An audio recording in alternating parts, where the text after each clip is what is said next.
Welcome to MABC academy. இன்றைக்கி நம்ம தலைவர்களில் சுபாஷ் சந்திரபோஸ், ரவீந்திரநாத் தாகூர், அன்னி பெசன்ட் இவங்கள பற்றின ப்ரீவியஸ் இயர் கொஷின்ஸ் பார்த்துருவோம். வாங்க வீடியோக்குள்ளே போகலாம்.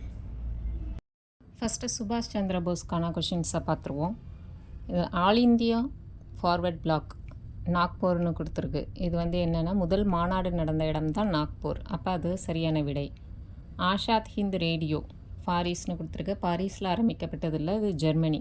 ரெண்டாவது தவறு, பாரிஸ் எதுலேயுமே அதில் வரல, அதனால் இது தவறு. ஷா நவாஸ் கான்கிறவர் பிரிட்டிஷ் இராணுவத்தை சேர்ந்தவர் கிடையாது. இந்திய தேசிய இராணுவம், சுபாஷ் சந்திர போஸால் ஆரம்பிக்கப்பட்ட இந்திய தேசிய இராணுவத்தில் பணியாற்றியவர். புகழ்பெற்ற கொள்கை எதிரியின் எதிரி நண்பன், அது சரியானது தான். அதனால் 1 4 கரெக்டு. டேஷ் தேசபந்து சித்ரஞ்சன் தாஸின் தீவிர கூட்டாளி மற்றும் தேசிய கல்லூரியின் முதல்வராக பணியாற்றினார். யாருன்னா சுபாஷ் சந்திர போஸ். சிஆர் தாஸுடைய கூட்டாளி, மேலும் அவரை அரசியல் குருவாகவும் ஏற்றுக்கிட்டவர் தான் சுபாஷ் சந்திர போஸ். அந்தமான் மற்றும் நிக்கோபார் தீவுகளை முறையே ஷஹீத் மற்றும் ஸ்வராஜ் என பெயர் மாற்றம் செய்தது யாருன்னா அதுவும் சுபாஷ் சந்திர போஸ். அடுத்த கொஷின், சுபாஷ் சந்திர போஸ் டேஸ் என்பதை பொதுவுடைமை கட்சியாக மாற்றினார். சம்வாதி சங்கம், அதை பொதுவுடைமை கட்சியாக மாற்றினார். ஒரு நாள் பிறக்கும் இந்தியர்கள் தங்கள் சுதந்திரத்தை மீட்டெடுக்க மகாராஷ்டிரர்களின் வழியை தேர்ந்தெடுப்பர். அவர்கள் வீர சிவாஜியின் வழியை பின்பற்றுவார்கள் என்று கூறியது யாருன்னா சுபாஷ் சந்திர போஸ். கிபி 1920 நடைபெற்ற இந்திய குடிமைப் பணியில் தேர்வில் 4வது இடம் பிடித்ததும் ஆனால் பயிற்சி காலம் முடிப்பதற்கு முன்பே அதன் பொறுப்பை ராஜினாமா செய்தது யாருன்னு கேட்டால் சுபாஷ் சந்திர போஸ். 4வது இடம் பிடிச்சிருப்பார், அதையும் சேர்ந்திருக்க மாட்டார். யாருன்னா சுபாஷ் சந்திர போஸ். இந்திய தேசிய இராணுவத்தின் ஜான்சி ராணி படைப்பிரிவினை தலைமை தாங்கியவர் யாருன்னா டாக்டர் லட்சுமி. ஜெர்மனிய நாட்டு யூ வகை நீர்மூழ்கி கப்பலில் தெற்கு மடகாஸ்கருக்கு சென்றடைந்த ரகசிய கடற்பயணத்தில் சுபாஷ் சந்திர போஸுடன் பயணித்தவர் யாருன்னா ஆபித் ஹுசைன். ஜெர்மனிலேருந்து நீர்மூழ்கி கப்பலில் சுபாஷ் சந்திர போஸோட பயணித்தவர் யாருன்னா ஆபித் ஹுசைன். 1928 இந்திய சுதந்திர கூட்டமைப்பு அப்படிங்கிற ஒரு அமைப்பை நிறுவனது யாருன்னா சுபாஷ் சந்திர போஸ், ஜவஹர்லால் நேரு, சீனிவாச ஐயங்கார் 3 பேரும் சேர்ந்து தான் இந்திய சுதந்திர கூட்டமைப்புன்னு ஒன்று உருவாக்கியிருப்பாங்க. நெக்ஸ்ட் கொஷின், பின் வருவனவற்றுள் இடையே சரியான பொருத்தங்களை தேர்ந்தெடுக்க. பகத்சிங் ஹிந்துஸ்தான் குடியரசு கட்சியின் மறுசீரமைப்பு. ஆமாம், அதை உருவாக்கியவர் பகத்சிங் தான். Right, first point correct. Second பார்த்திங்கன்னா சுபாஷ் சந்திர போஸ், எனக்கு ரத்தம் கொடுங்கள், நான் உங்களுக்கு சுதந்திரம் தருகிறேன். இந்த கூற்றை சொன்னது சுபாஷ் சந்திர போஸ். இந்திய தேசிய இராணுவத்தின் நிறுவனர் மோகன் சிங், சிசிர்குமார் கிடையாது, மோகன் சிங். அப்போ 3rd பாயிண்ட் தவறு. ஒத்துழையாமை இயக்கத்தின் ஆலோசகர் மகாத்மா காந்தி அவர்கள் தான். அப்போ 3rd 4th தவறானது. மேட்ச்சில் பார்த்திங்கன்னா ஃபஸ்ட்டு சுதந்திரா கட்சியை தோற்றுவித்தவர் யாருன்னா சி ராஜகோபாலாச்சாரி. கதர் கட்சியை ஆரம்பித்தது சோகன் சிங் பக்னா கதர் கட்சி. சுயராஜ்ய கட்சிங்கிறப்போ மோத்திலால் நேரு. சுயராஜ்ய கட்சி மோத்திலால் நேரு, சிஆர் தாஸும் வருவாங்க, இது மோத்திலால் நேரு. ஃபார்வர்ட் பிளாக் கட்சி சுபாஷ் சந்திர போஸ். Option D.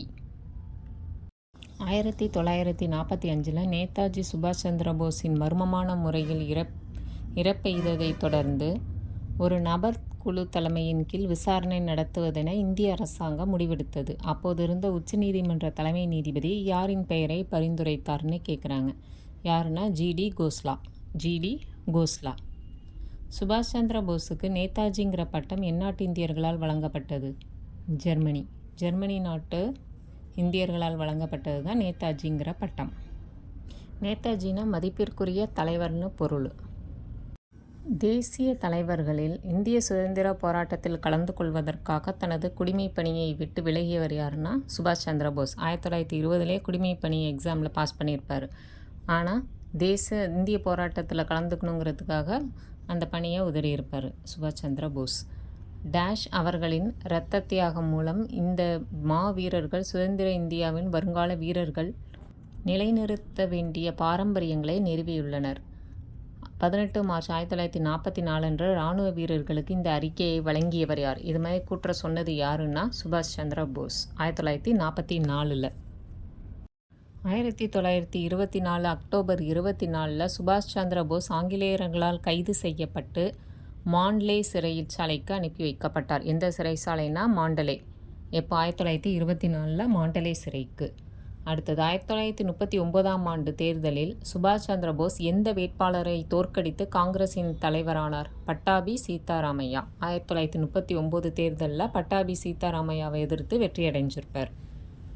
சுபாஷ் சந்திர போஸ் இருமுறை இந்திய தேசிய காங்கிரஸுக்கு தலைவராக தேர்ந்தெடுக்கப்பட்டார். அதனுடைய ஆண்டுகள் என்னன்னு கேட்டிருக்காங்க. 1938, 1939. இதற்கு பிறகு தான் ஃபார்வர்ட் பிளாக் கட்சியை ஆரம்பிச்சிருப்பார். கூற்றில் சரியானது கேட்டிருக்காங்க. சுபாஷ் சந்திர போஸ் சிஆர் தாஸ் தலைமையில் இந்திய விடுதலை போராட்டத்தில் இணைந்தார். ஆமாம், சிஆர் தாஸ் தான் ஒரு அரசியல் குருவாகவே ஏற்றுக்கிட்டார். 2வது பாயிண்ட், 1921 வெல்ஸ் இளவரசர் கல்கத்தாவுக்கு வருகை புரிவதை எதிர்த்து முழக்கமிட்டார். கரெக்டு தான். 1927 சைமன் கமிஷனை இவர் புறக்கணித்தார். அப்போல்லாம் இவர் காங்கிரஸில் தான் இருந்தார். கரெக்டு தான். வங்காள காங்கிரஸின் செயலாளராகவும் தலைவராகவும் பதவி வகித்தார். 4 பாயிண்ட்டுமே கரெக்டு. நெக்ஸ்ட் கொஷின் பார்த்திங்கன்னா, சுபாஷ் பள்ளியில் படிக்கின்ற காலத்தில் டேஷ் போதனைகளால் அதிகம் கவரப்பட்டார். விவேகானந்தருடைய போதனைகளால் கவரப்பட்டவர் தான் சுபாஷ் சந்திர போஸ். 2ஆம் உலகப் போரில் ஜப்பான் நேச நாடுகளிடம் சரணடைந்த பின் சுபாஷ் சந்திர போஸ் எங்கு சென்றார்னா பார்மோசாவில் உள்ள தைஃபேங்கிற பகுதிக்கு தான் சென்றார். அடுத்த ஹெட்டிங் பார்த்திங்கன்னா, ரவீந்திரநாத் தாகூரை பற்றினது. கீதாஞ்சலியின் ஆங்கில மொழிபெயர்ப்பை செம்மைப்படுத்த ரவீந்திரநாத் தாகூருக்கு உதவியவர் யாருன்னா WB ஈட்ஸ். ரவீந்திரநாத் தாகூருக்கு ஆங்கில மொழிபெயர்ப்புக்கு உதவியவர் யாருன்னா WB ஈட்ஸ்.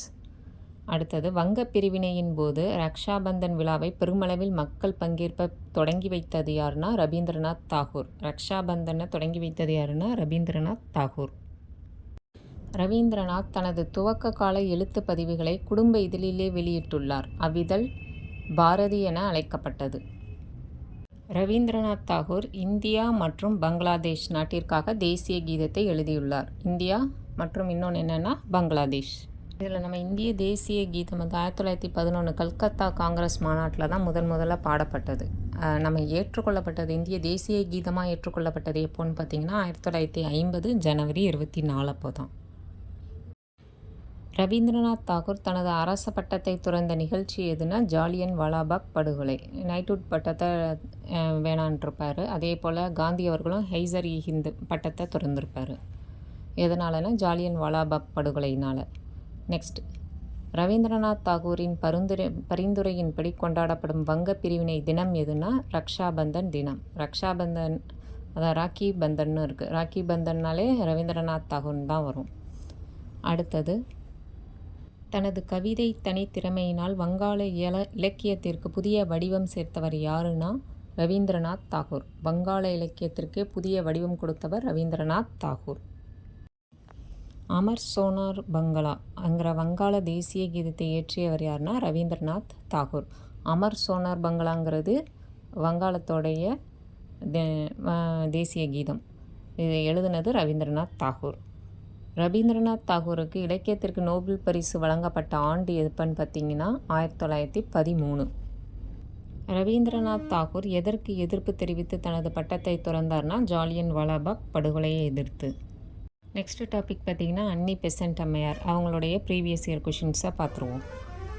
அதிநவீன வசதிகளுடன் கூடிய ரயிலில் அடிமைகளாக இருப்பதை விட சுதந்திரத்துடன் கூடிய மாட்டு வண்டியே சிறந்தது அப்படின்னு சொன்ன அந்த வாக்கியத்தை சொன்னது யாருன்னா அன்னி பெசன்ட் அம்மையார். சரியான விடை தேர்ந்தெடுத்ததில் பார்த்திங்கன்னா நாராயண் சித்ரஞ்சன் தாஸ். பத்திரிகை பேரில் தான் வருது. அடுத்தது, அன்ஹாப்பி இந்தியா அன்னி பெசன்ட்னு இருக்காங்க. நியூ இந்தியான்னு தான் வந்திருக்கு, அதனால் அது தவறு. காமன் வீலும் அன்னி பெசன்ட் அம்மையாரோடது தான். அப்போ 2, 3 தவறு. அபியுதயா அப்படிங்கிறது மதன் மோகன் மாளவியாவோட பத்திரிகை தான். அப்போ 1, 4 சரி. அடுத்த கொஸ்டின் பார்த்திங்கன்னா, அதிநவீன வசதிகளுடன் கூடிய ரயிலில் அடிமைகளாக இருப்பதை விட சுதந்திரத்துடன் கூடிய மாட்டு வண்டியில் பயணிப்பது சிறந்தது அப்படின்னு சொன்னது யாருன்னா அன்னி பெசன்ட் அம்மையார். இந்திய பெண்கள் சங்கத்தின் செய்தித்தாளின் பெயர் என்னன்னு பார்த்தீங்கன்னா ஸ்திரீ தர்மம். இந்தியாவிற்கு தேவை பூர்ண சுதந்திரம் மற்றும் வேலை வாய்ப்புகள், ஆனால் உயரிய பதவிகள் அல்ல அப்படின்னு சொன்னது யாருன்னா அன்னி பெசன்ட் அம்மையார். அடுத்தது 1893ஆம் ஆண்டு சிகாகோ உலக சமய பாராளுமன்றத்தில் தியோசோஃபியின் பிரதிநிதியாக கலந்து கொண்டது யாருன்னா அன்னி பெசன்ட். சிகாகோ மாநாட்டில் இதே ஆண்டில் தான் விவேகானந்தரும் கலந்துக்கிட்டு இருந்திருப்பார். இதில் தியோசோஃபிக்கல் சொசைட்டிக்காக பிரதிநிதியாக கலந்துக்கிட்டவங்க அன்னி பெசன்ட் அம்மையார். 1917 இந்திய தேசிய காங்கிரஸின் தலைவராக அன்னி பெசன்ட் தேர்ந்தெடுக்கப்பட்டார். அவர் எந்த கூட்டத்திற்கு தலைமை தாங்கினார்னா கல்கத்தா கூட்டத்திற்கு தலைமை தாங்கினார். மேட்ச்சில் பார்த்திங்கன்னா நியூ இந்தியா காமன்வெல்த் இது ரெண்டுமே அன்னி பெசன்ட்டோடது தான். இப்போ ஒன்று சரி.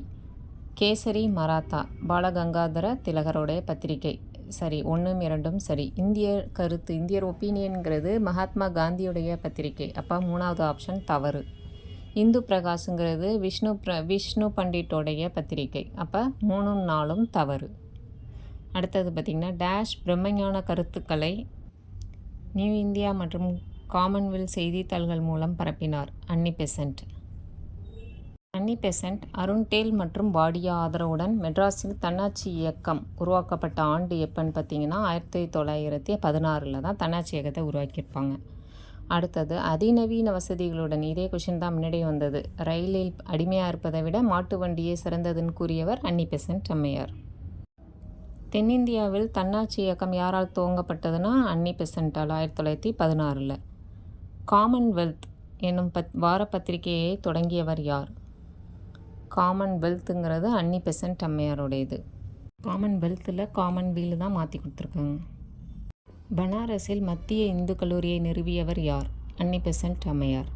இதோட இந்த டாபிக் முடியுது. நெக்ஸ்ட் வீடியோவில் வேறு டாப்பிக்கில் பார்ப்போம். தேங்க்யூ.